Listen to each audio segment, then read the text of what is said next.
Afternoon and welcome to the Young Women Unite Symposium 2022. I am so excited to see so many of you young women joining us for this event. I know you can't see how many faces are out there, but our total number today is 333 young women. You are all learning alongside each other through this virtual event.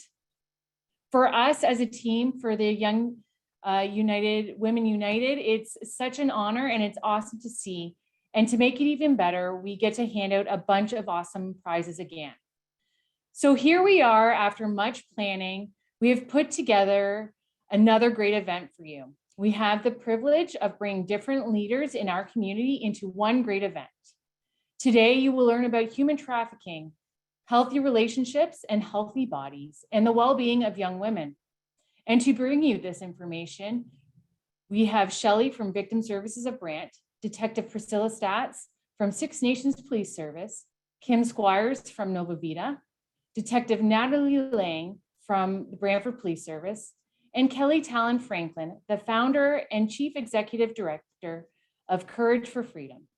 Kelly is also a best-selling author, award-winning speaker, respected advocate, and trainer on the issue of human trafficking, sexual exploitation, forced prostitution, and equines.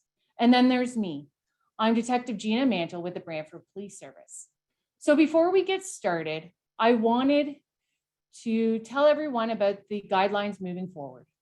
Everyone who is joining today is interested in these topics and the prizes, we are well aware. But we also want to make this a safe learning environment. So I want to let you know that there is a chat box where you will be able to ask questions and chat with one another, which we had the pleasure of watching for the last little bit. There will also be a question and answer box where we will be keeping an eye on and answering those questions. We are also watching both the chat and the question and answer box to ensure that the topics discussed in the chat are relevant to the topics that are being discussed in the symposium. We also have volunteers from Brantford Police and Victim Services standing by. We know that the topics we are discussing today are sensitive and could be upsetting. So should you need to talk to someone, there is a number available to you to contact, which I'll give now, and we will add to the chat, which is 226-388-0731. I also ask that if you choose to use your name, please only use your first name or remain anonymous. This ensures that this does remain a safe learning environment. So let's talk about these prizes. We have a lot to give away. And in order to qualify not only for the $45 Amazon e-gift card, you must, and the other prizes, you must remain online and watch the entire symposium. We have worked in 2 breaks within the symposium, allowing for a few minutes to grab snack or a drink. At the end of the symposium, we will have a question and answer time, which will be used through the question and answer box, which will remain open for 30 minutes after the symposium is done. And now that we have gone over the guidelines of the symposium, I would like to take this moment to share with you a message from our Deputy Chief, Jason Saunders.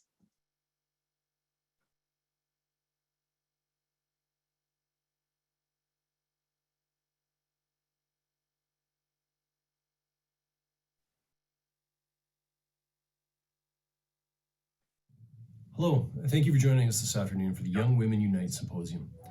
I'm Deputy Chief Jason Saunders, and today on behalf of Chief Rob Davis and the Brantford Police Service, I'd like to welcome you to the Young Women Unite Virtual Symposium, and thank you for your interest and participation in this very special event. Funding for this event was provided through the Community Safety and Policing Grant, which was awarded to the Brantford Police Service from the Ministry of the Solicitor General. We'd like to thank Minister Sylvia Jones for her generous support and for taking the time out of her busy schedule to join us today. Minister, your attendance today is most appreciated and speaks to the importance of addressing these issues within our community and the need to empower young women through education. Organized by the Brantford Police Service in partnership with Nova Vita, Domestic Violence Prevention Systems, Victim Services Brant, and Six Nations Police, the Young Women Unite Virtual Symposium will provide you with some extremely valuable health and safety information. This information will be provided to you this afternoon from several experienced and very knowledgeable female speakers. We are pleased to welcome today's feature speaker, Kelly Tallon Franklin, who will provide you with an engaging first-person account of human trafficking and sexual exploitation. Kelly is a survivor, an activist, and a champion for victims. I would like to especially thank our partner agencies and members here at the Brantford Police Service, especially Detective Constable Gina Mantle and Detective Constable Natalie Lang, who have dedicated their time and energy to bring you this interesting and informative event. I hope you enjoy the symposium and have a great afternoon.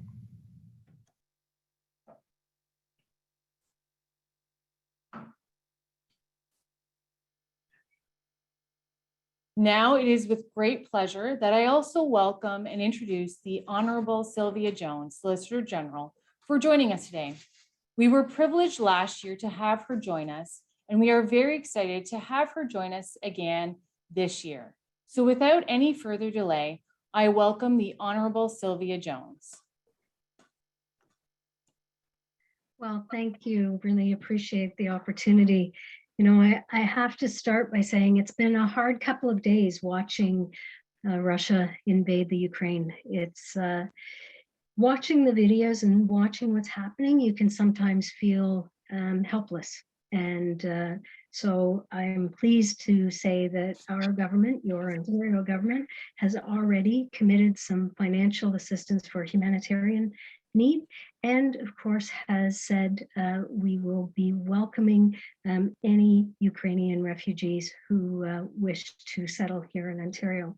I'm sure that there will be more that our communities can do in the coming days, and I just want you to know that my heart is with our Ukrainian friends and neighbors. So with that, I'm honored to join you for the second Young Women Unite Symposium. I'm encouraged that over 300 of you have taken time out of your Saturday to learn the signs of human trafficking and other important issues. On behalf of Premier Ford and our government, I want to thank the Brantford Police Service in partnership with Vita Domestic Violence Prevention Services, Victim Services of Brant, and Six Nations Police on creating this virtual event. Our government cares deeply about fighting human trafficking, which is one of the most heinous crimes we face here in Ontario. The average age of recruitment into sex trafficking is 13 years old. Human trafficking disproportionately impacts children and youth, Indigenous women and girls, racialized groups, 2SL LGBTQIA+ persons, those with mental health and addictions challenges, and marginalized youth such as runaways and victims of abuse. But I'm also pleased that our government has introduced a strategy specifically designed to combat human trafficking in Ontario. We've passed a number of laws, including the Combating Human Trafficking Act, that will help us prevent this crime before it happens. They will help us catch, charge, and ultimately convict traffickers. We've also created special teams to protect children that are at high risk of sex trafficking and opened homes where young survivors can go to get help when they need it. Awareness is the single greatest weapon we have to stay safe from human trafficking and to spot the signs for those close to us who might be recruited or exploited by traffickers. Recruiters look for a variety of ways to connect with potential victims, of course, including social media. But none of us are alone in a united front. And today you will learn what to look for. A piece of information that I want to give you is the number to Ontario's confidential human trafficking helpline. If you will, the 1-833-999-9211 will give you the information you need if you're concerned or have questions. Again, that number is 1-833-999-9211. If you become concerned in any way that you or someone you know is at risk of being trafficked, this number is available to you 24/7 and in 170 languages. Before I conclude, I want to acknowledge your keynote speaker, Kelly Tallon Franklin, who is a fierce fighter against human trafficking and a champion for girls and women who are survivors. Kelly has provided me and our government invaluable insight into the experience of survivors and challenges they face.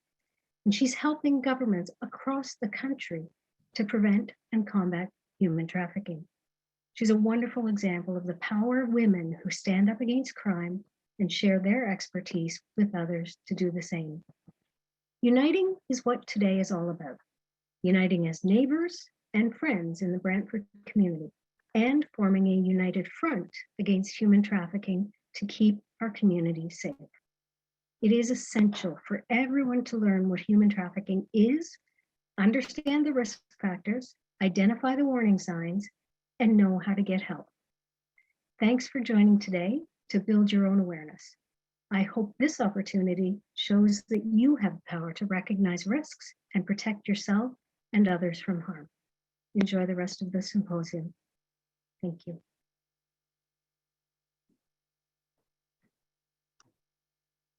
Well, thank you so much, Solicitor. It was a pleasure having you here.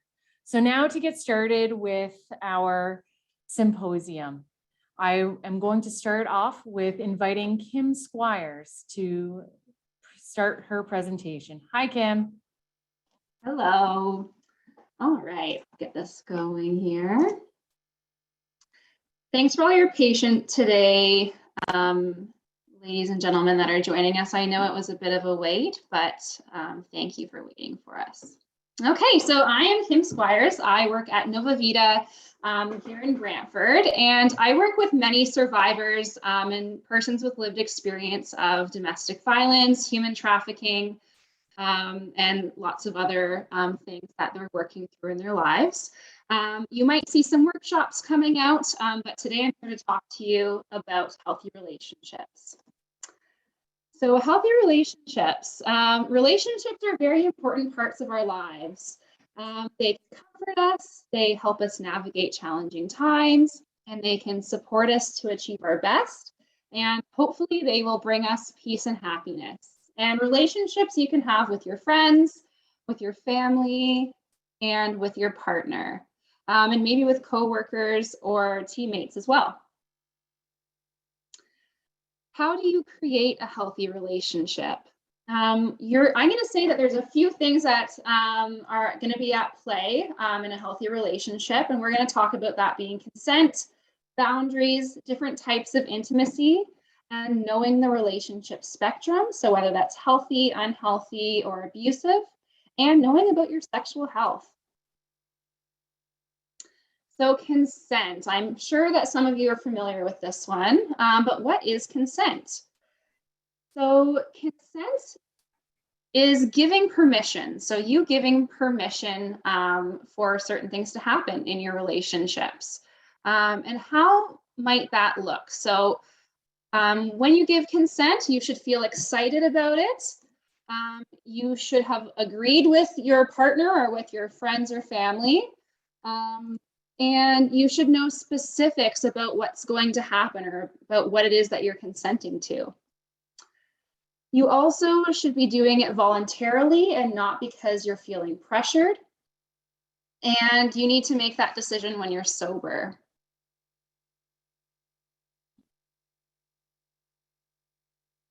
Boundaries. What are boundaries? So here are some dogs that are struggling with setting healthy boundaries or with boundaries themselves. You can see that they're not, the puppy on the bottom there is not very happy about it. All jokes aside, it's important to decide what you're comfortable with so that you don't end up feeling or looking like that dog on the bottom there. So boundaries are limits that you have for yourself, and they can be physical, emotional, intellectual or mental, and financial or material. Physical limits might be things such as how close someone is to you, if they touch you or not, PDA, and what intimacy you're comfortable with, so kissing or hand holding. And maybe sticking up for yourself when someone makes a comment about your appearance. Emotional boundaries might look like paying attention to your own needs, maybe spending some time learning about what you need in a relationship, saying no without feeling like you have to over-explain or that you feel guilty for saying no. It might also be respecting and being comfortable having a different feeling or value than someone else, and feeling safe to express yourself without fear or ridicule.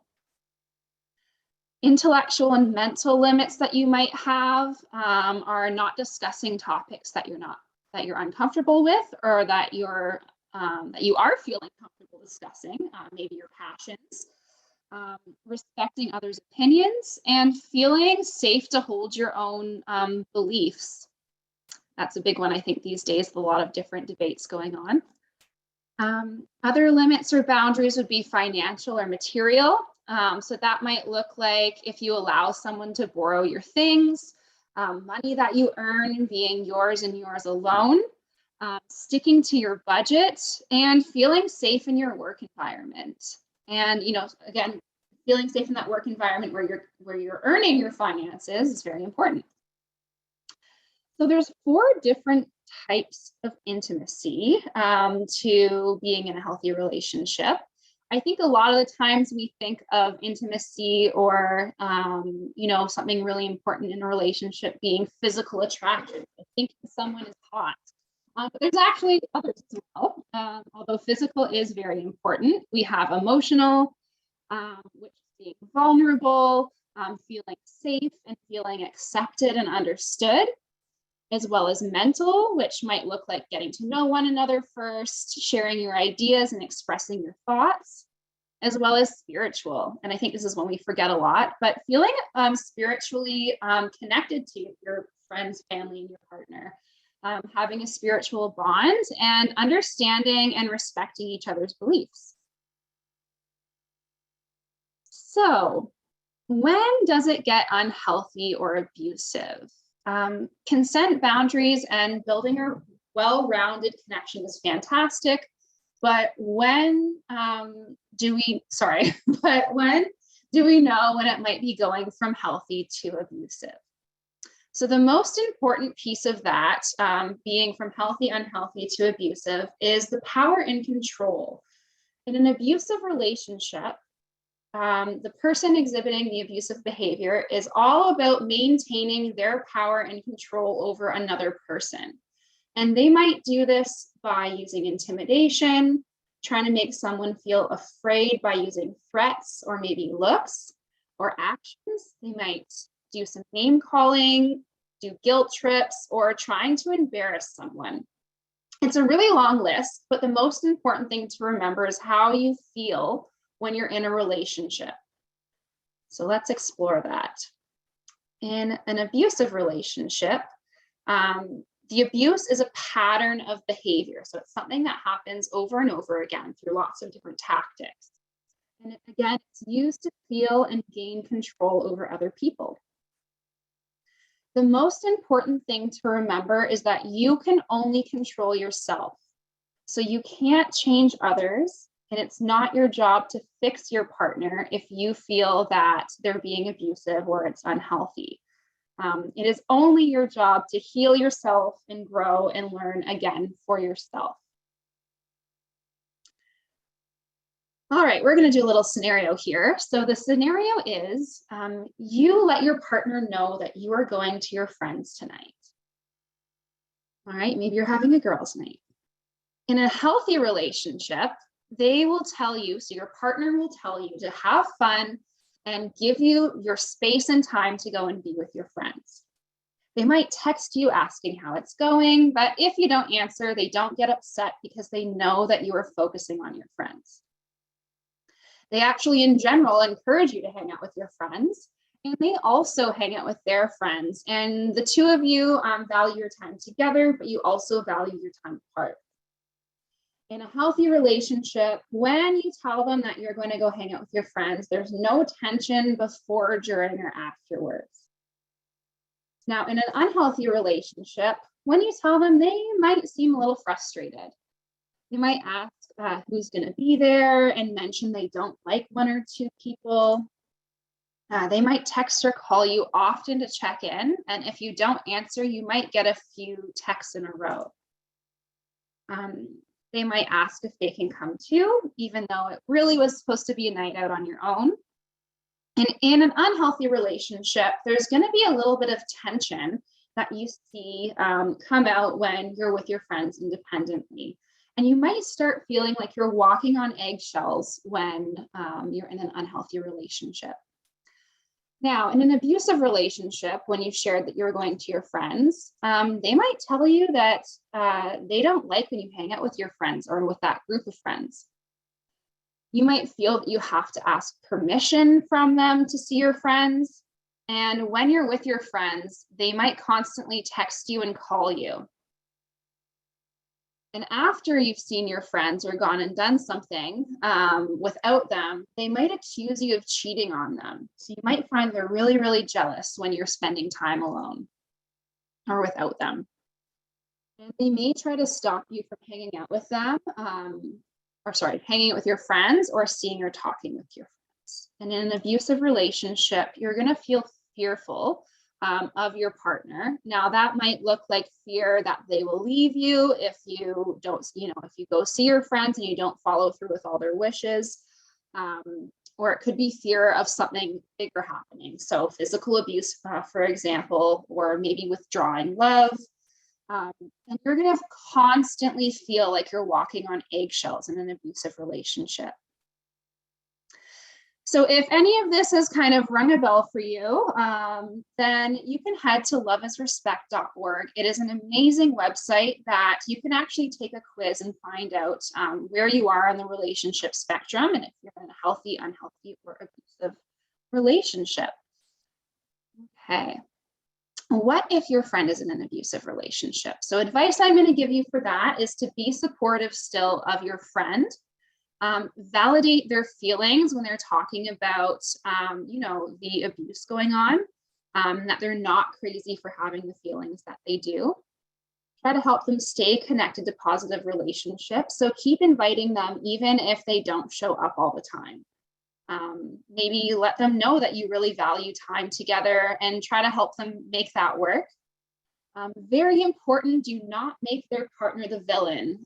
As soon as you say how much you hate that partner, they might want to stop sharing the bad stuff or the stuff that's going on with you. And you can help them make a safety plan to get out of the relationship when they're ready.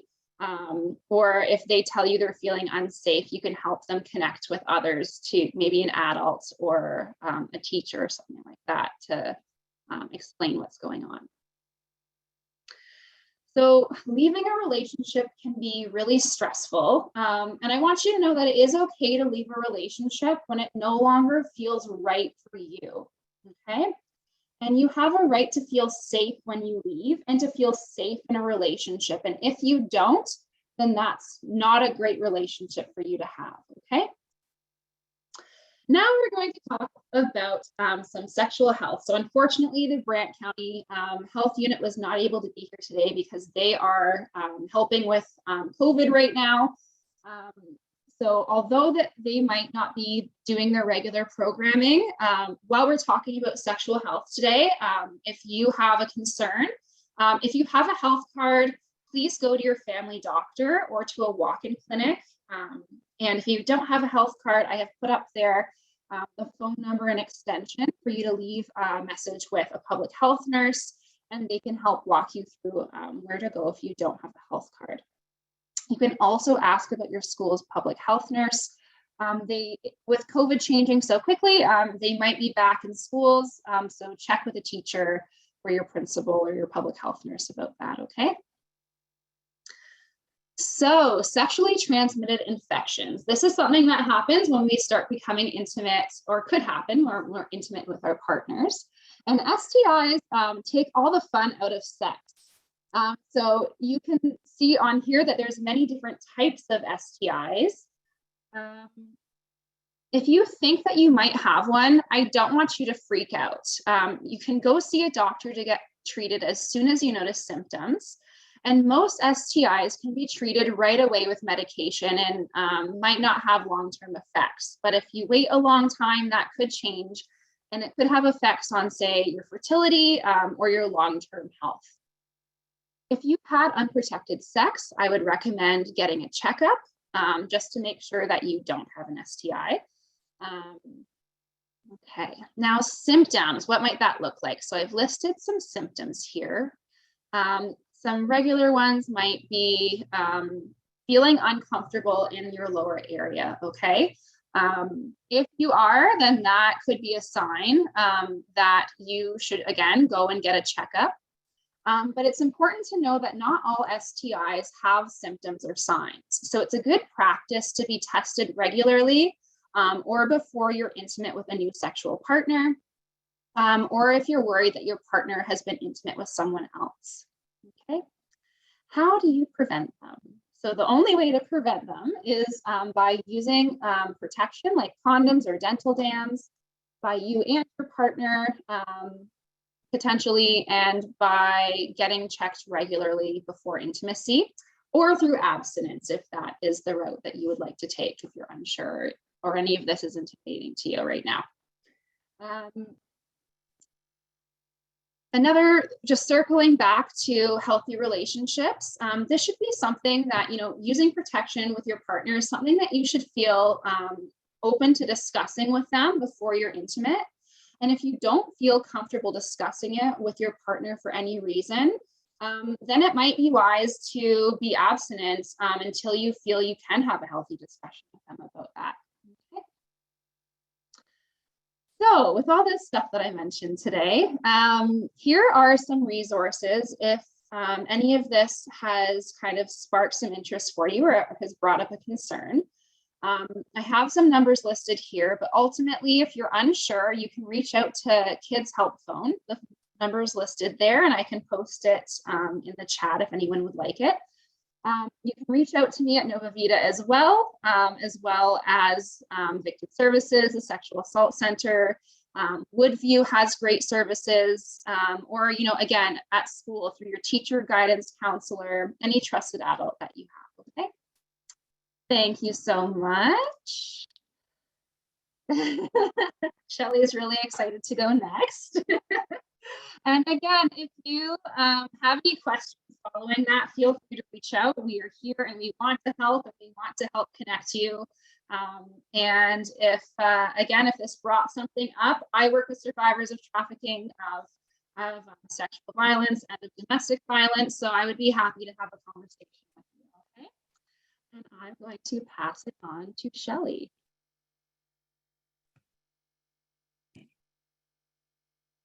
All right. Screen.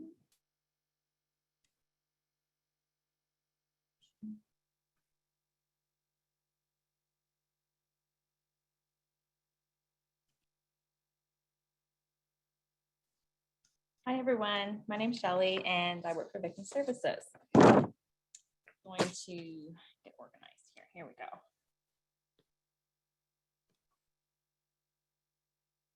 Oh, sorry, new computer. Let's start here. Sorry. It's probably likely that you have never heard of Victim Services before. So today I'm going to give you an overview of kind of the what, how, and why of Victim Services. Victim Services are all across Ontario, and we usually have an office in a police station. So what does Victim Services do? We support anyone affected by a crime or a tragic circumstance. An example of a tragic circumstance could be a house fire or someone who is experiencing homelessness.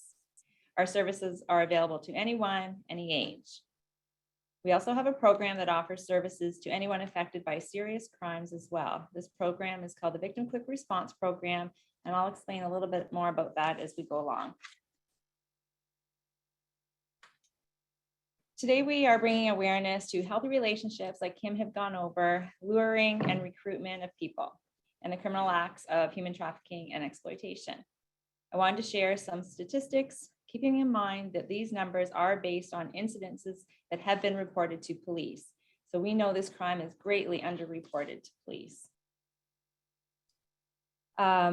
Most victims are trafficked by someone they know. Ontario reports the highest number of human trafficking incidences in Canada. 97% of human trafficking victims were women and girls. 73% of human trafficking victims are under age 24. And 49% of the accused, the traffickers, that were, again, police reported case were under the age of 25. The average age of recruitment in Canada is sadly 13 years old. Maybe statistically, most victims are female and most offenders are male, but we know for sure that that's not always the case. Although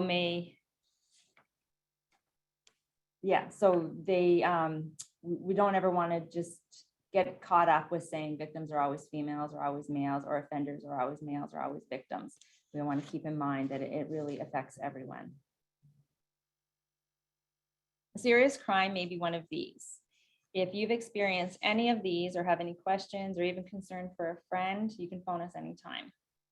Although today we are bringing awareness to human trafficking and exploitation, I think it's important that we are aware of other crimes that could sometimes make people vulnerable to being exploited. One term that you might not have heard of is sextortion. It's kind of like blackmail. It's a form of exploitation. An example of sextortion would be if you were to text somebody or share an intimate image or a sexual image of yourself to another person. That person may threaten you that if you don't send more photos or you don't do something that they want, maybe send money or maybe meet up with them in person, that they're going to share those photos with other people. So that term is sextortion. And if you have any questions about that as well, please don't hesitate to reach out to any of us. Someone who has experienced one of these crimes may also be eligible to apply for funding through the Victim Quick Response Program.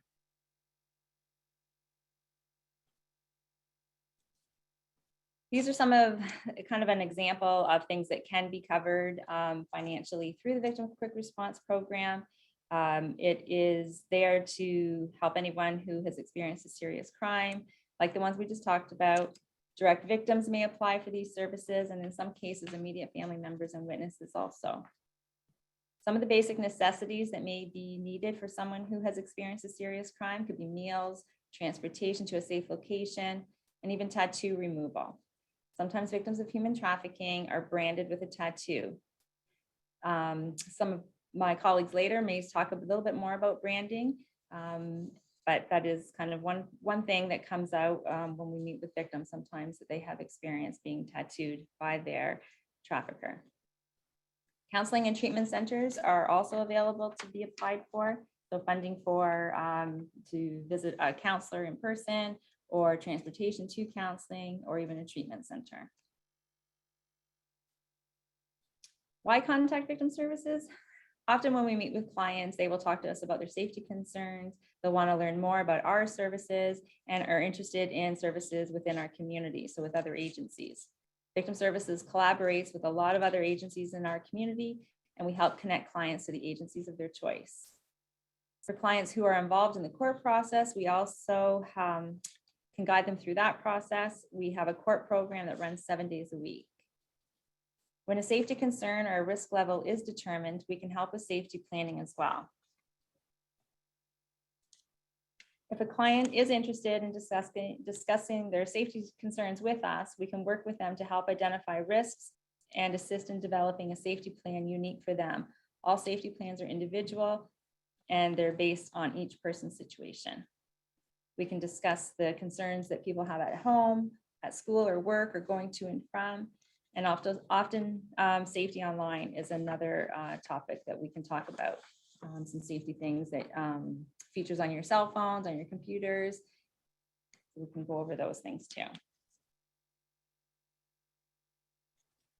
How to contact victim services? Anyone might contact us directly. So there's no referral necessary. We do work with police services. So if you were to report something to the police, often they will let us know and we'll reach out to you.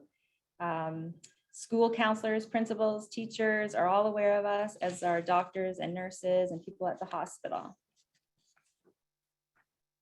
I just want to make it clear that when you do contact us, we are completely confidential. If you're involved in a crime or something serious after hours, you can contact your local police service, ask for victim services, and they'll get us connected together. And that's kind of it for me. I did want to introduce our support dog, Eddie. He works in our office every day, so it's kind of cool that we get to go to work and have a dog around here. So if you do happen to find yourself at Brantford Police and you want to meet Eddie, just ask and we'll bring him out. There's my name, phone number, and email address. So if you want to take a picture of that screen so you've got it for later, like I said, reach out anytime. I'm not sure if it was mentioned. I believe it was in the beginning, but the Canadian Human Trafficking Hotline is available 24/7. If you call that number, talk to them about what you're experiencing, what your needs are, and they'll connect you with the service in your area. It's local. And I think that's it for me now. So we're going to move on to Gina.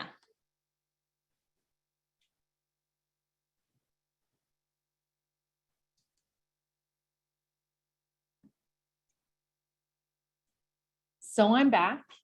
We're now going to take a 5-minute break for everybody to grab a drink, stretch your legs, grab a snack, and you will see us start up again when we have Detective Natalie Lang. All right, enjoy your 5 minutes.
you're unmuted. Hello, everyone. My name is Natalie Lang, and I'm a detective with the Brantford Police Service. I'm currently assigned to the Criminal Intelligence Unit, but only till next week, as I'm in my 30th year of policing, and it's time for me to retire. I still can't believe that they gave me a gun and badge at 21. For some of you, 21 is right around the corner. So before I start chatting about human trafficking, I'm going to give you a shout out for recruiting. I remember back when I was 21. It was so exciting receiving my uniform, being sworn in as a police officer, and starting my policing career. I've had an amazing career here at the Brantford Police Service. Being a police officer is never dull, and every day you can wake up and make a difference in the community, to make communities safer, to help others make better life choices. It's exciting never knowing where your next call will take you. If you're interested in a career that keeps you learning, keeps you growing, this is definitely a career for you. And of course, we provide you with all the training, which includes physical and self-defense and academic training. Policing is about brains, not just brawn. And there are so many careers within a policing career, whether it's forensics, community services, uniform patrol, traffic, fraud, major crimes, street crimes, intelligence, domestic abuse. The careers are endless here at the Brantford Police Service. So if you have any questions, call up and ask to one of our recruiting officers. They would love to be chatting with you. So, all right, today I'm going to speak about human trafficking. Human trafficking in Canada is a criminal offense. There are a few different types of human trafficking. There can be work or labor trafficking. Most at risk for this in Canada regarding work or labor trafficking are migrants, are new immigrants, those that are illegally transported and exploited by persons here in Canada. Some immigrants are tricked and lied to. Some families pay thousands of dollars to come to Canada from another country. They're promised dreams of a better life in Canada. And when they arrive, they quickly realize that they have been lied to. The victims of this sort of human trafficking are forced to work for nothing, housed in deplorable living conditions, threatened to hurt and kill their families back home if they fail to work. They are told that the cost to come to Canada is greater than what they have paid to get here. And not being aware of that and having the support system and family here makes it difficult. Therefore, some persons don't even realize that they are victims of human trafficking. Also under the umbrella of human trafficking is sex trafficking and exploitation, forced prostitution, illegal massage parlors. Sex trafficking is such a growing crime in Canada, which is affecting the lives of countless young women and girls in Canada. Absolutely, other populations are at risk, and I will get into that in a bit. A lot of people don't realize that the majority of sex trafficking cases in Canada are Canadians. They're born and raised. They're homegrown incidents. Sex trafficking includes recruiting, transportation, harboring, and or exercising control, direction, or influence over the movements of a person in order to exploit. And exploitation, is using another person for your personal gain. The trafficker or person exploiting them does this in a number of ways. They may choose to use force, physical or psychological, coercion or deception. The victims are told lies. It's not uncommon that because of the psychological manipulation that takes place, a person might not even realize that they are victims of sex trafficking. And think about that comment. A person may not realize they are a victim of a crime of sex trafficking. And it's so true. But think about it. You know, if you were assaulted, you know if you're sexually assaulted, unless you're not conscious, you know if you're being robbed. These major violations against your person, you're usually aware of. However, sex trafficking, it deals with messing up your mind. It's psychological manipulation, it's trickery. A part of my job as a detective here, I have organized teams and we've conducted interventions or meetings with sex trade workers and just to check in on them. Not to arrest them, not to shame them, but to reach out to ask, hey, how are you doing? and educate them regarding sex trafficking, because we know, again, a person may not realize that they are being trafficked. We're not arresting or charging the sex trade workers. The police, the government are here to protect those that are victims of crimes, victims of sex trafficking. Who we will arrest and charge is the pimp, because it is illegal to be a pimp, or otherwise known as a trafficker, or someone involved with exploiting another person. And what is also illegal, anyone who takes a percentage or even all of the fees or money off of a sex trade worker is committing a criminal offense. It is illegal for anyone to say, hey, you know, Natalie, go and perform services, whether it's sexual or not, with John Smith. And after he pays you, I want you to give me like 90% of your fees or wage. Imagine someone saying that to you. Hey, go work at Subway or Tim Hortons, whether you wanted to or not. And you have this person, maybe even a new boyfriend or girlfriend, say to you, okay, I'm going to be in charge of your shift schedule and tell you when you're working next. And after you're finished working, the person says, hey, you made $150 today? That's great. Give me 120 bucks. Does that seem right? Heck no. And that's illegal. Illegal for someone to tell you that you have to perform a service, and illegal to take away your earnings. So my team have took part in interventions, and I've had conversations with sex trade workers, and we make them aware and educate them on what sex trafficking is, in hopes that they are not already involved in the game. I have met young women, sex trade workers, who tell me that they don't have a pimp, that they work independently on their own. However, after talking to them, realize that they have a boyfriend who is essentially trafficking them. They are a victim being manipulated to be in the sex trade and don't even realize that they are being trafficked. They are being controlled, coerced, and they're being lied to. And by this trafficker, by their boyfriend, because they believe they have a choice and they are doing it for love, for the relationship. The key to preventing oneself from being brought into the world of sex trafficking is education and awareness. So it is my hopes and goal today that each and every one of you take away some knowledge and awareness that will keep you safe, and to perhaps recognize in someone else if they are being lured and lied to and manipulated into being sex trafficked. Actually, let's do an exercise. So visualize handcuffs or chains on your wrist. You're being forced to do something against your will. You have no control. It's pretty tight.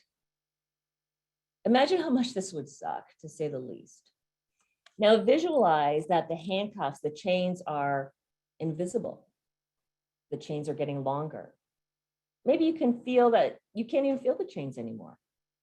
So let's think about this. You may wonder, now if the chains are invisible, if they're longer, if you can't feel them anymore, why doesn't the victim escape? This person isn't being physically chained down. Why don't they run away? Tell someone, ask for help.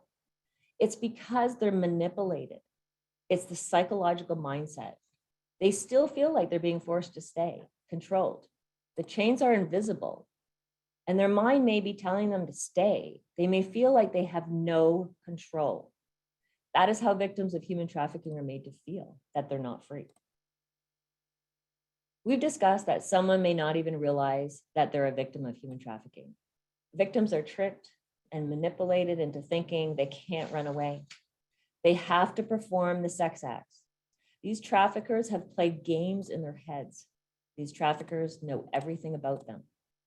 They pretend to love them. They pretend to want them.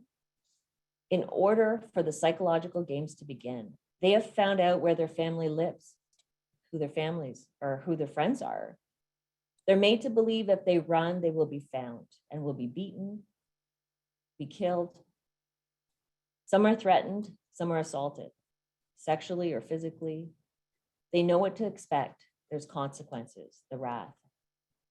Or they have seen that friend, that boyfriend, that trafficker beat on others and know what they're capable of. They're also told if they leave, if they're disobedient, the trafficker will hurt their family.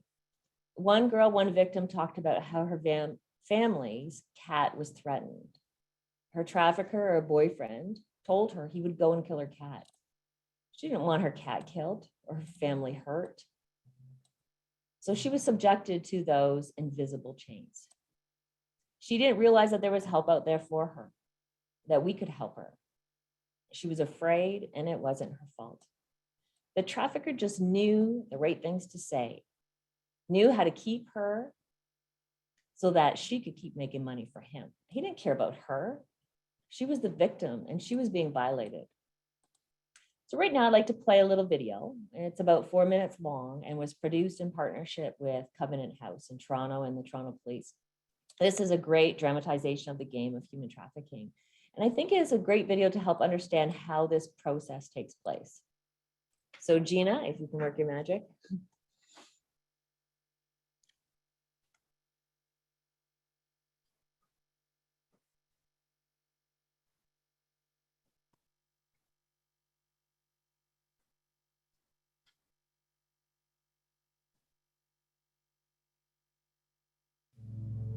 I'm Amy.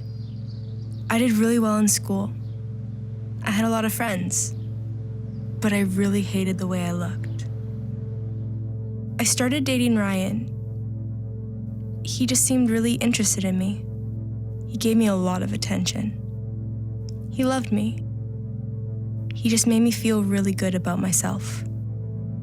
We talked a lot about what we wanted and the future. I was in love with him. After 2 months, he started telling me he had money problems. He told me his friend's girlfriend was opening a massage parlor and I should go and work there. Sex trafficking is when someone is forced to sell sex against their will.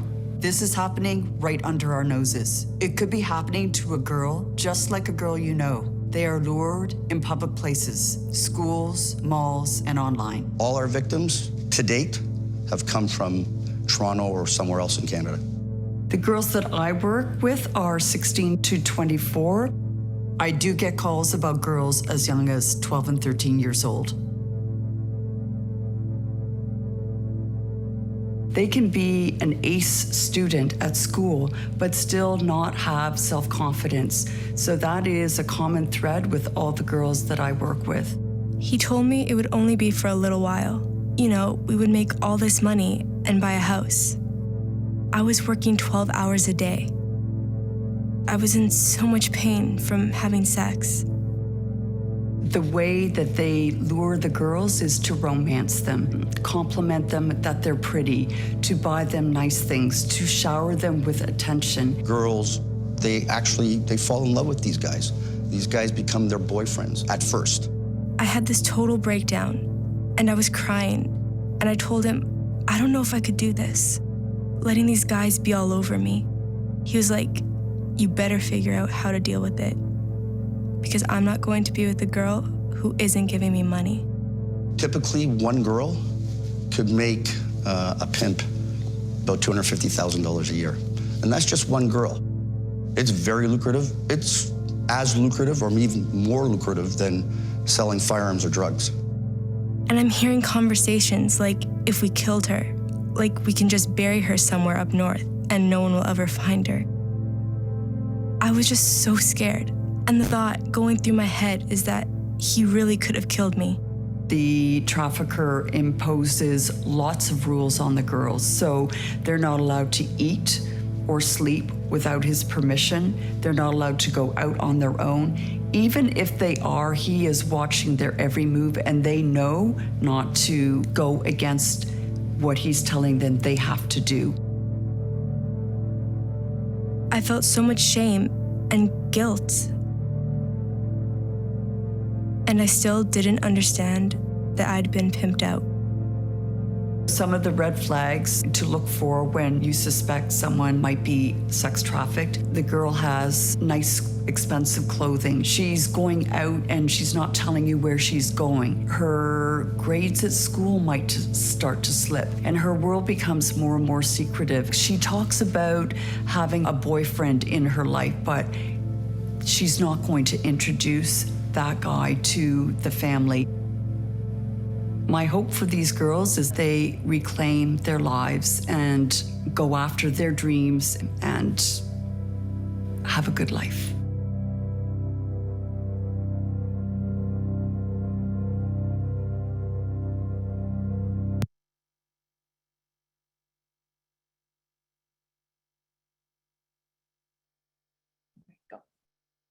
That video tugs at my heartstrings every time I watch it because I have met young women who can relate to this story. For them, it's not a dramatization, it's real life for them. So let's talk awareness. And who are the most vulnerable populations regarding victims of sex trafficking? Well, young women and girls, Indigenous women and girls as well. Hence why we have organized this Young Women's Symposium, but also at risk, lesbian, gay, bisexual, transgender, queer, questioning, two-spirit are also at risk. Young men and boys, yes, they're also at risk. Homeless, marginalized youth, runaways, youth who struggle with self-esteem or bullying, discrimination, poverty, abuse, isolation, and other social and family issues. Those with addiction, mental illness, developmental disabilities are also so vulnerable. When I've mentioned before about the game, and when I say the label, the game, this comes from traffickers. That's what they call it. And it's a game to them. Phase 1, recruiting and luring. Traffickers find their young victims online, malls, schools, at parties, connection through friends and family even, group homes, essentially anywhere. The young victim, like what was talked about in the video, is romanced. Traffickers promise their victims love, security, money, shelter, food, drugs. They're promised the dream of it together forever. Phase 2, isolation, where the victims are removed from friends and family. It's social isolation. Then manipulated them into thinking that they're better off without their friends. Friends won't understand them or the relationship. The trafficker is just trying to manipulate the victim into separating off to anyone who cares for them. Why? So that they can take charge of them. They're made to feel isolated and trapped. That's the goal. Also to be put in compromising positions. It's common that traffickers will take pictures of the victim in compromising situations and threaten to take these pictures to their friends, family, or post on social media. I know you've probably heard it before, but please don't send someone or let someone else take a compromising picture of you, regardless of how close you are with them. You never know where that picture is going to go. Phase 3 is control and exploitation, intimidation, control of basic needs, threats, shaming, making you feel unworthy, like no one else is ever going to want you or love you. How dire is that? Threats to family and friends, threats to your pet, your cat, psychological and sexual abuse. The traffickers strip away at the victim's self-confidence, crush their dreams, leave them hopeless, until in the end, they feel that they have no other choice except where they are. Finally, I'd like to share with you some signs or flags of sex trafficking so that we can leave here today with some tools to help us and our fellow sisters, persons in our lives, your besties, so you can protect and support them and watch out for each other. If your girlfriend has a new boyfriend, whether they call him a boyfriend or my daddy, whatever the case may be, he may be a little bit older, and she doesn't want anyone to meet him, withdrawing from family and friends, and she's dissing you. Your friend being secretive about their activities, suddenly spending time with older persons, staying out more often and later. There could be absences from school or a decline in school performance, desperately seeking love or acceptance, wearing expensive clothing, having hotel key cards in their purse or backpack, possibly having a second phone. Now, these are just a few flags to know. Of course, they're not inclusive because one or two of these observations doesn't necessarily mean sex trafficking. It's just an awareness that put it together. Knowledge is power, my friends. Let's keep each other safe. And remember, if you know something, just say something. Thanks everyone for being here today. It's been a pleasure. And I think that we're going to put it over to Priscilla is next. Yeah. We have her. Let's get her up here. So You don't have to do it.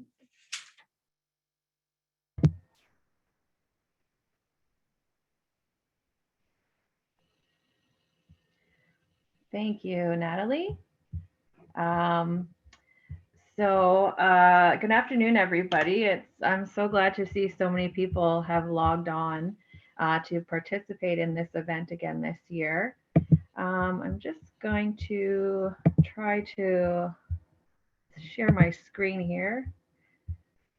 I'm joining remotely, and sometimes technology fails me.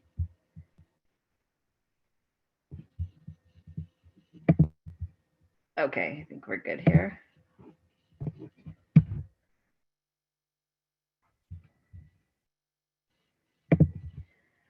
Okay, so I am Detective Priscilla Stotts with Six Nations Police. I'm currently assigned to our Criminal Investigations Unit.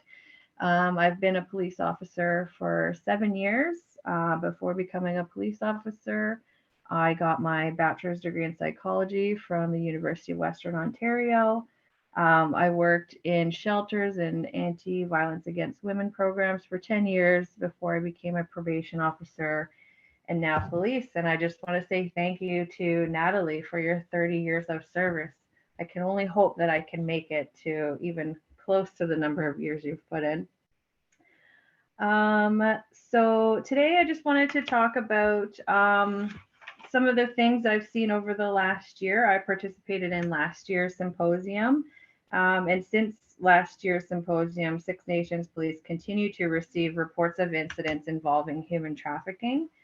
As I had mentioned in my presentation last year, a lot of these incidents take place off the reserve. If things are happening on the reserve, they tend to happen on a smaller scale. Some of the nature of some of the complaints that we received, we have received complaints from friends who are concerned about another friend.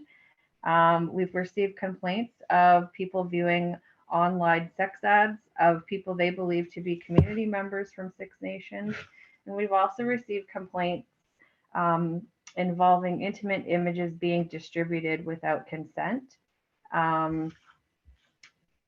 My job in the crime unit right now is I work as the domestic violence coordinator and I'm the human trafficking investigator. And I do see a lot of calls involving domestic violence, sexual assault, human trafficking. We do see a high volume of those calls, unfortunately, on Six Nations. And I have been keeping an eye on the chat here, and I did see that there was a comment asking about whether we'd be talking about the issues surrounding missing, murdered, and Indigenous women. Indigenous women do continue to be overrepresented in the known statistics related to domestic violence, sexual assault, and human trafficking. Unfortunately, we are seeing crimes of this nature on Six Nations. We have had some really unfortunate incidents in the past 10 years or so. It's hard for me to talk specifically about any cases without, I always want to respect the confidentiality and the privacy of family members or victims who have been involved in incidents such as these that I'm speaking about. I also want people to know that there are so many resources out there that get underutilized. You don't have to be sure about what you're seeing or hearing is human trafficking. It never hurts to make the call and reach out just to simply ask somebody. If anything, police can then be alerted to check in on someone and ask the questions that you may not know how to ask someone yourself. You can remain anonymous if you need to. If you don't want to speak with police, there are community support services you can contact. And one specific resource, and it's a new resource that has come out within the last year that I wanted to share with you guys, is, let me see here. Oops. Is the anti-human trafficking program developed through Ganakwisha. Ganakwisha is the Family Assault Support Services Center here on Six Nations. They have a program Deongwe Dewenye. It's a Cayuga word meaning we are all traveling together. And through this program, the supports that are offered involve, sorry, I'm just bringing up my screen here. So they provide brief services, long-term individual and group counseling, as well as a safe environment for Indigenous youth ages 12 to 25 who are at risk, who are victims or who have been victims of human trafficking and sexual exploitation. Counselors use mainstream education and Haudenosaunee culture and values to address and meet the needs of each individual to assist them on their healing journey. If you want to or need to access the anti-human trafficking services, you can call their 24/7 intake line, which is 519-445-4324. Six Nations Police have built a relationship with the support workers of this program. We work closely with them when we're asked to. We're not necessarily, involved with them unless we're requested to. Sometimes people have a hard time knowing that police could be involved or simply not wanting to report or talk to somebody because they don't want to have an officer involved. That doesn't have to happen with this program. It's a confidential program. And when and if somebody engaged in their services wants to talk with police, that bridge is there. It's been built between Six Nations Police and this program. Our hope is that people have a safe and trusted place to go when they need help. And I think going back to some of the things that some of the other presenters have touched on, I think an important thing for you guys to take away today is looking out for you're not only looking out for yourself, but looking out for each other, your friends, sisters, nieces, nephews, any even female, even strangers. I saw today looking over the chat group when things were first getting started. I saw you guys looking out for each other in terms of what's safe to post in a group chat, what's not safe to post in a group chat. I could see you guys looking out for each other, and that was awesome to see. And I know that the issue of human trafficking, there's so many underreported cases, and all we can hope is that you guys are getting the messages today and that you're sharing that with people, anybody really. Although, even though I come from an Indigenous community and I know that Indigenous females can be at higher risk for human trafficking, really anybody can be at risk for human trafficking. So I appreciate you guys taking the time to listen to our presentations today. I have some resources listed here, some specific to the Six Nations community. I'll leave those up for a few seconds here if anybody needs to copy those down. And I am available for any questions that you guys may have. And so now I will turn this back over to Gina. I'm back and now unmuted. Perfect. Okay, so what we're going to do now is we're actually going to take another 5-minute break. We've appreciated that you guys have been sitting and listening. And then coming up after the break, we will have Kelly Franklin speaking to us. So 5 minutes starting now.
And now our 5 minutes are up and I welcome Kelly Franklin to speak to us. Hey, I made it. I am old as dirt, but I am still working with everything in me because I have a goal. And that's why I'm here today. I'm actually a human trafficking survivor from when dinosaurs roamed the earth. And it didn't have to be that way for me. That's why I founded Courage for Freedom, an organization that fights this.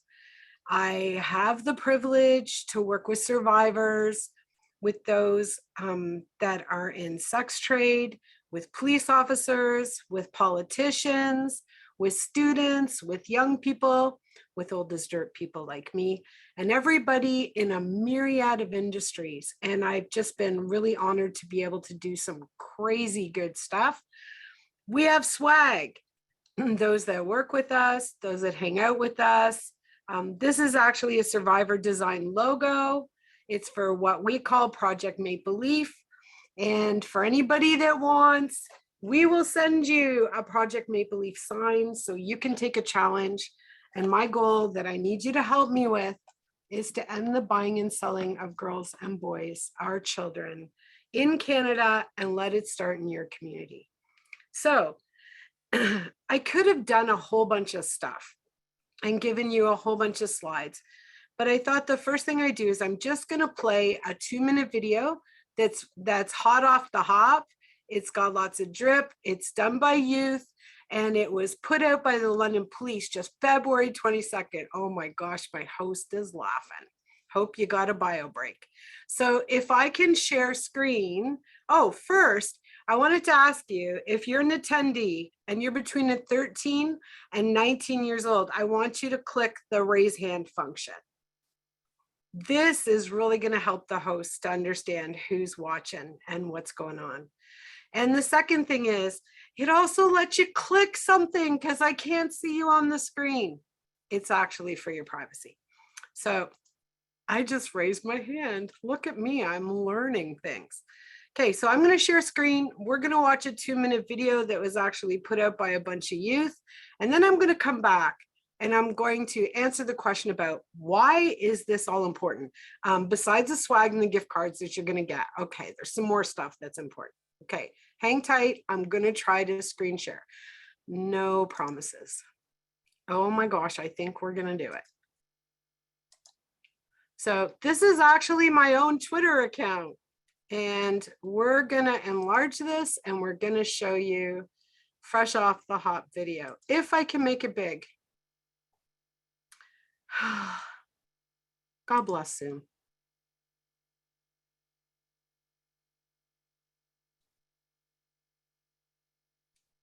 It's spinning. It means my computer's thinking.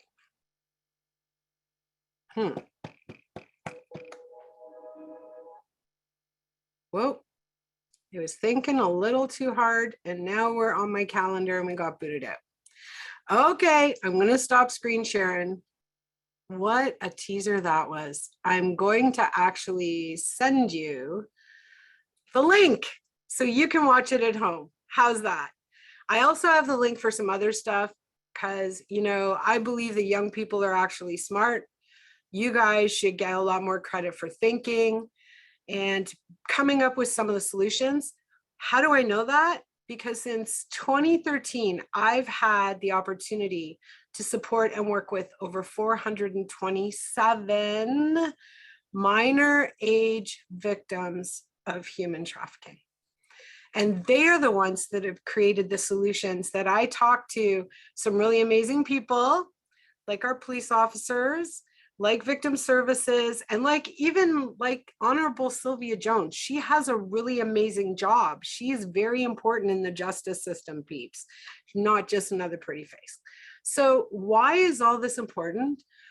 It's because it's not just happening on a point and click slide. It's not just in our presentation. We're actually talking about people that are your age. So why is this happening? Well, parents need to know that there are vulnerabilities. Now, I know you all think that you belong to the Marvel Comics crew. What else do you belong to? Luna, Lovegood, Hufflepuff, Draco. You like Mother. Oh, and Morgan is a babysitter. Somebody needs a jacket. Oh, sorry, I digress. I was watching your chat. You guys have vulnerabilities. And some of those vulnerabilities you actually were exposing in the chat. You know what I was thinking? What if somebody in that chat was a bot that had creeped in and was doing cringy crap, trying to figure out who you are, looking to see who's dropping an email, looking to see who's dropping a phone number, looking to see who's dropping, I need this, or I've been through that.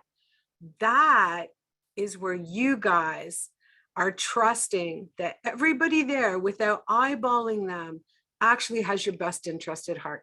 Sorry to say, but they all don't. Even our best friends sometimes don't have our best interest at heart. So I know from everybody I've worked with, there's two worlds for you, okay? There is your world and there's the adult world, and they are very different.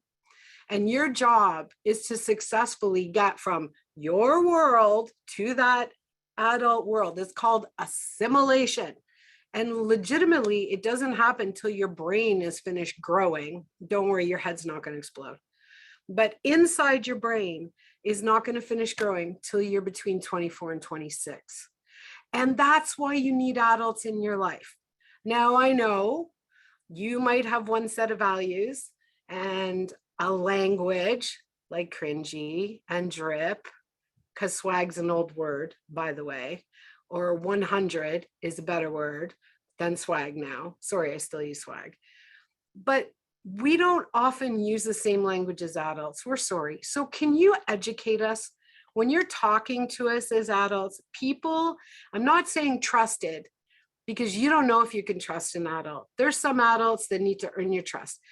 The responsible adults that are tried and trues, your true blues in your life, can you start teaching us appropriate language so we know how to talk to you? Can you help us to come out of the dinosaur age to the digital age, to understand that we lived in an in-person cycle and now you're forced to live everything in screens? I just look at all this information that you folks have, right? Pog. Oh, I love it. Do you know Pog was a game we used to play like Pokemon back in the day? Oh my gosh, I'm dating myself. You could Google it. I think it was before we had cars.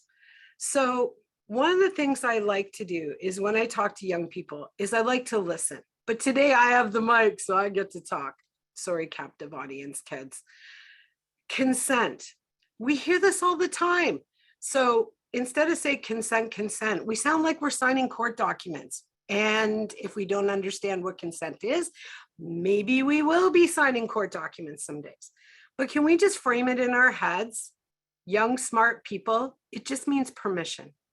And so it also means unsolicited. It means you're not asking for this. You didn't go out trolling for it. Did you see my question in the chat? How many of you have been sent a nude that you didn't ask for? Okay, we won't even talk about the you asked for a part, but how many of you at your age or somebody younger or even your little bros or sissies are getting sent pictures of people's body parts? Ooh, yuck. Now, I know that hormones are starting, curiosity is happening. You wonder what things look like outside of like Wikipedia or whatever banana your school teacher puts a condom on, okay? You should still be allowed to be curious and be safe, but you should not be clickbait, and somebody shouldn't be catfishing you. And organizations and places like Garage should not be using campaigns to say send nudes.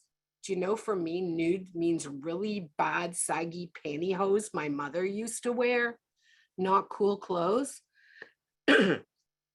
So find a responsible person, not a trusted person, responsible, true blue. Did you know that in all these conversations we had, that there might be somebody around you that's needy? And you know what? Don't be ashamed if it's you. I'm needy. I'm here today because I needed to hang out with you guys because my life is just boring as all get out. What are you needy about? Everybody wants affection. Everybody wants attention, reassurance. Everybody wants a bunch of things. And you know, when we don't get it, okay, Trinity, breathe. When you don't get it, you can actually be distressed. How many of you have been stressed during COVID? Okay, sorry, can't see if you put the hands up, but our host will. All of us, which puts all of us at risk. But there are demographics, different sections of people that hang together or share common traits that are more at risk. And so when you look at your friend crews, when you're at school, when you're in the community, when you're in a group, when you're on a sports team, whatever you're doing out there, can you look and see if there's somebody from LGBTQ plus community, somebody from Indigenous community, somebody from foster community, somebody whose parents don't speak English language and might be first or second generation immigrant communities? I'm not telling you to out them. I'm telling you that you can help support them. Because one of the reasons they're the highest demographic in human trafficking is because historically, we've done a crap job of supporting them. But you're the next generation and you can change that and make the playing field more level. You can actually be the eyes and ears for your friends and your community. It's not a snitch or a telly-ting. It's actually a highly intelligent person that notices crap that's not right and has the chutzpah to actually speak up. And you've heard where to speak up and when. So you've heard the words probably grooming, luring, recruiting. Are you guys starting to feel like it's the old Charlie Brown thing? Wah, wah, wah, wah, wah, wah. But what does it really mean? Grooming to me is when my horses bite each other to try to tell each other to itch. It's also when I brush my hair in the morning and brush my teeth. That's not what we're talking about. What we're actually talking about is somebody that's going to try to entice you. That's tempting you. It's to encourage, but it's also to try to overcome your resistance or your friend's resistance. Wear them down. And if you see somebody being worn down, you can speak up for them. So speaking for you and your friends, I'll share a couple little stories. The first one is, anybody gone on a diet? Okay, besides me. Don't have to put your hand up. Anybody changed their hair? Did you notice that the people that live closest to you probably didn't notice anything? I hadn't seen some people for like 3 months and I rocked up and I'd lost 35 pounds and they're like, holy smack, look at you. That's exactly who you can be. Sometimes your friends are not going to know what's actually happening in their life. They're not going to feel they can share it. They feel isolated and alone, like nobody is going through the same crap as them. And those are the lies their mind tell them. And we have to help our friends to tell their minds, shut up, shut up, shut up. The truth is, there are actually people out there that care, that will stand with us. So somebody outside of me noticed how I changed. You can notice how your friends and your peers change. I don't think it's our responsibility to make kids responsible to protect themselves from criminals, but we can give you the information so you can help protect your peers. Because out of the 427 young people I've worked with, every single one of them had heard recruit, groom, lure, had heard human trafficking, be safe, wah, wah, wah, wah, wah, wah. But in real time, remember, your brains aren't fully formed yet. You need some help. It's also why you need a responsible adult in your life. If you can't talk to your parents, find that other responsible adult. There might be reasons that you can't talk to your parents. The other responsible adult might help you to have those conversations that don't shame this and understand that this is not a human trafficker. It's just a device. So we're able to have conversations about devices, and we're able to talk about risks and how we feel about certain things that we see or experience on this. Oh, look, my phone lit up. You remember when you were really little and you didn't know how to cross the road? Hopefully your parents just didn't go, here's the manual on it to keep yourself safe crossing the highway. 401, here we go. Bam. Go ahead, 6-year-old, cross that road. Nope. They had to give you instructions. They held your hand. They walked you through it. And then you convinced their parents that you could do it. And they watched you while you did it. And so that's one of the reasons. I'm not saying adults should be all up in your grill. If you have a grill, most of you don't have a car or a grill. But you should find somebody you can trust to help you figure out how to get as a person from who you are now into that assimilated adult with at least amount of damage possible.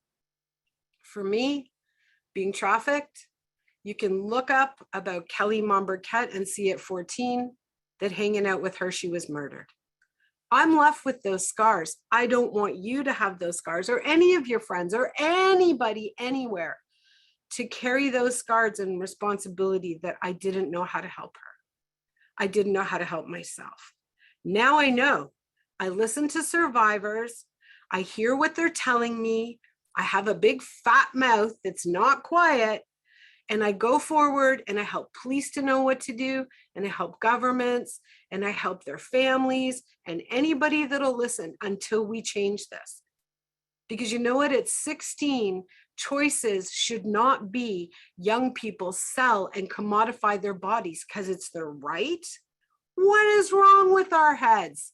What's next? I sell my kidney, my eyeballs, just because I can commodify myself? No, you should have more choices. You guys should have more opportunities. We need to give you the supports that you need. So you're crossing the road now. You have opportunity to watch your friends cross the road and see if they're safe. Have you ever had a bad idea? Don't put your hands up again. You know, every single adult that is responsible and you respect, they've also made some crap choices. We're not perfect.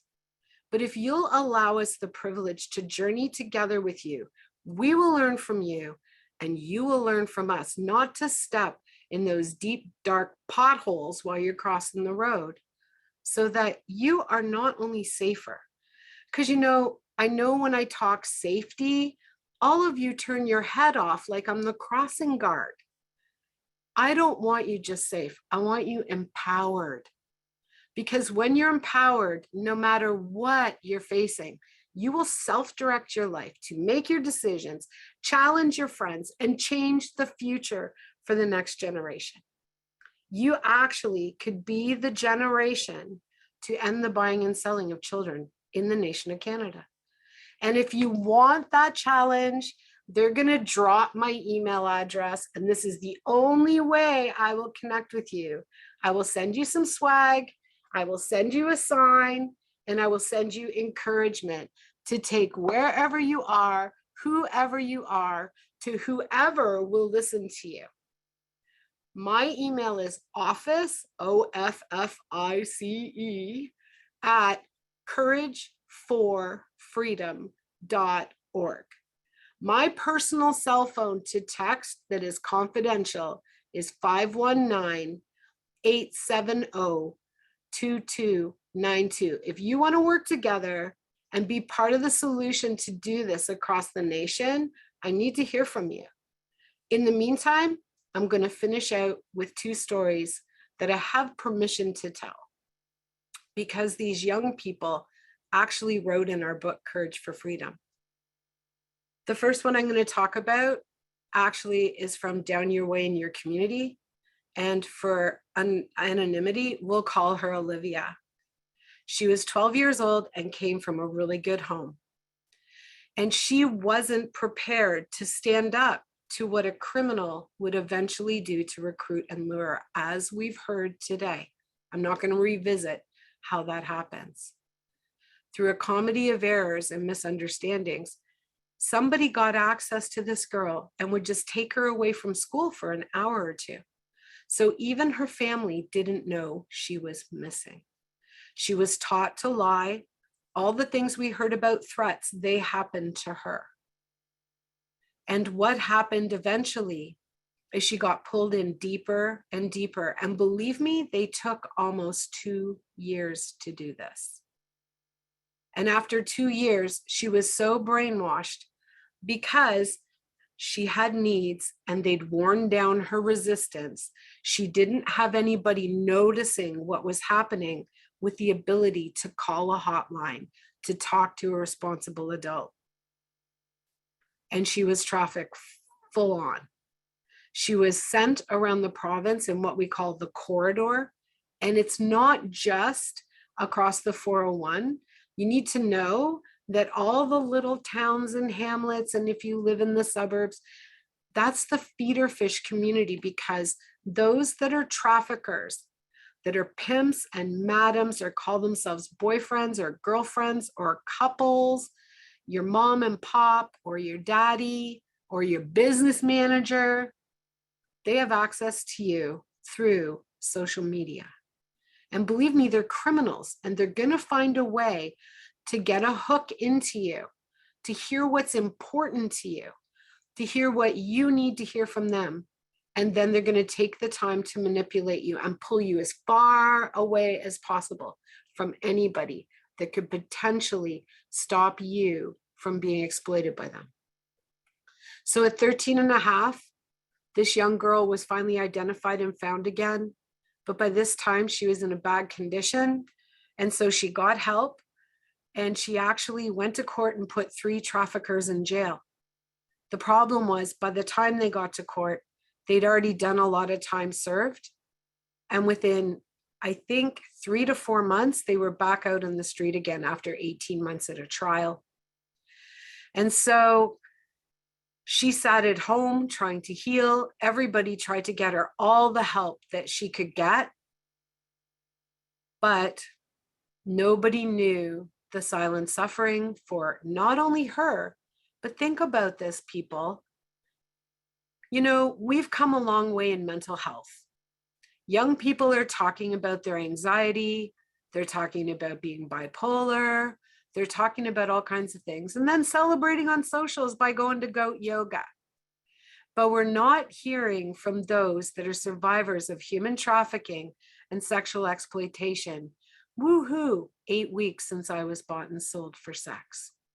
That's why we have to pay attention, and we have to speak for them, taking what they teach us and amplifying it out into community as truth. Because when we do this, we serve notice to our communities. First of all, let's ask the question, kids, who's buying teenagers? Stop. They're not for sale. Second, it's not just about the pimps, because if they didn't have anybody to sell them to, there'd be no market. The store would be closed. So we also have to have conversations with you guys about your involvement in egregious pornography and what you're watching online and what it's teaching you about intimacy and relationships. Is it? Kim from Nova Vita talked about this. I love that 3-color slide. It gave you every question you should ask if you're in a relationship with anybody. And you deserve answers to that. This girl did, but she didn't have those tools. That's why you have to share these tools. We have to have these conversations. Otherwise, you're complicit. If you're quiet, you're part of the problem. If we're not asking the adults in our life, Are you watching violent porn? Stop it. Now, be careful asking that question. But you also don't want to become, remember I said your kids assimilating into adults? So if you're starting that now and you're stuck, and believe me, it's very addictive, as bad as drugs and alcohol and other addictions. If you're addicted to that porn and it's driving your life, how are you just going to stop that point blank as an adult? And how is that driving the industry that kids are being bought or sold? I want you guys to be responsible to one another, that you're not slut shaming or boy shaming each other or gender shaming each other, that those jokes are not funny because they actually create the environment to normalize things like human trafficking, sexual exploitation, catcalling women, slut shaming, criticizing, gender shaming. All of that stuff just tries to get your brain to normalize this crap so you won't stand up for people's human, child, and protection rights, better known as empowerment. This young girl, we did get a hold of her. We did therapy with her with our horses for 2 years. We got her repositioned. She got trafficked again. They scooped her and picked her up. Now, snatch and grab is 1%. Please don't talk about the big white van unless there's a big white van and it's not Liam Neeson driving through from his Taken movie. Okay? Know the truth. It's not about all your friends in a shipping container. It's not about it happening to another culture. It's happening to all cultures. There's a big trend right now in your community that it's happening to a lot from the Punjab, Sikh, and Muslim communities because their families, their parents that don't speak the language aren't getting the information that you're getting. So share this with your friends. Share it with all cultures, all ethnicities, all religions, all persons, young, old, I don't care. Share it and start talking about it to end the stigma. So after this girl was pulled in the second time, she decided that she couldn't listen to anybody protecting her. And so she tried to kill herself with meth. And she was found face down, asphyxiating in her own puke after ODing. And thank God she was found. We worked with her. It took 4 years. And she wrote a chapter in our book because being trafficked 12 to 16, how do you explain that at school? We relocated her. She had a really good opportunity, but I had to get her an English language credit. So we wrote a book. Now she became a #1 best-selling author in the process, but she's now finishing up post-secondary education and she wants to do something about this. I can tell you stories of girls that have been taken out of province. They didn't think it would happen. They thought it was their choice. They thought they could strip and make a little money. They thought he was nice until the very first date they went on at a party. He took them to a hotel room and then when they refused to work, they pistol whipped them. And he sat in the room next door to them. Well, he forced them to work and they became so ashamed and traumatized, they couldn't tell anybody. The shame should be on the trafficker and the buyer who's buying a child. I don't call it child trafficking. It's actually rape.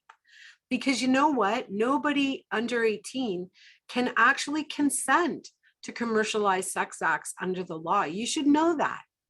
Anybody tells you, I'm going to go do this, it's against the law.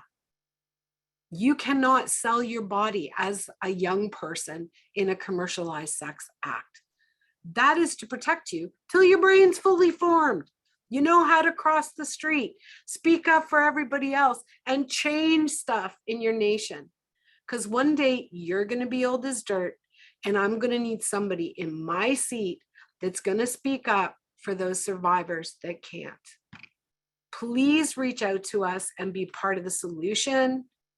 please take everything that was spoken today and understand these are not stories. We are not Netflix. This is not Kanye with this new Netflix. This is lived experiences that I've been through. 427 women and girls that I worked with have been through. Countless others. For the murdered and missing Indigenous women's circles, I sit with the grannies and the elders of the Anishinaabe community on Manitoulin, and I say, Miigwech, we love young people. You are the solution.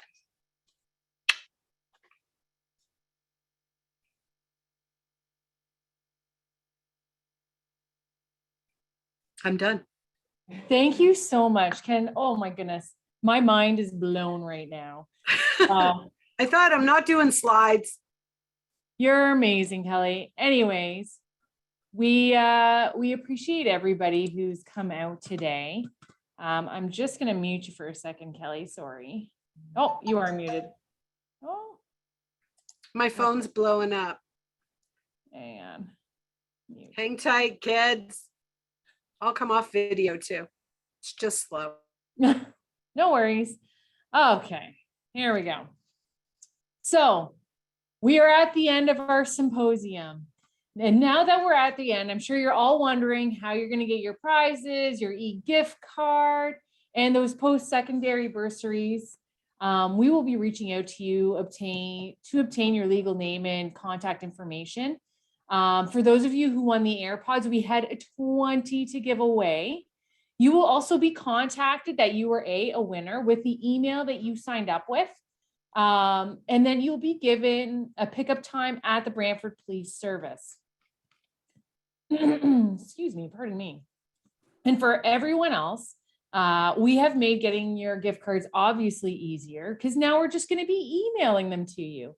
So along with the $45 Amazon e-gift card, we are also emailing the $100 Amazon e-gift card for those who won that. So keep an eye on the email that you signed up with and make sure you check your spam and your junk mail because those e-gift cards are coming your way. Well, I really hope that you enjoyed today as much as we did. I'd like to say special thank you to Priscilla Statz, Shelley Pendergast, Kim Squires, Natalie Lang, Kelly Franklin, and the Honorable Sylvia Jones for coming out today and sharing your wisdom and passion about these topics. Without you and your enthusiasm and knowledge, this event would have never unfolded into a second year of Young Women Unite. We hope that this sparks conversation with your parents, your friends, and any important person in your life, because the more we know and talk about these topics, the better we can protect ourselves and our community. And for those of you who'd like to ask some questions, the chat and the Q&A will remain open for the next 30 minutes. And with all of that, all of us here and on this webinar wish you a great rest of your day. Be safe and be well. Take care, guys.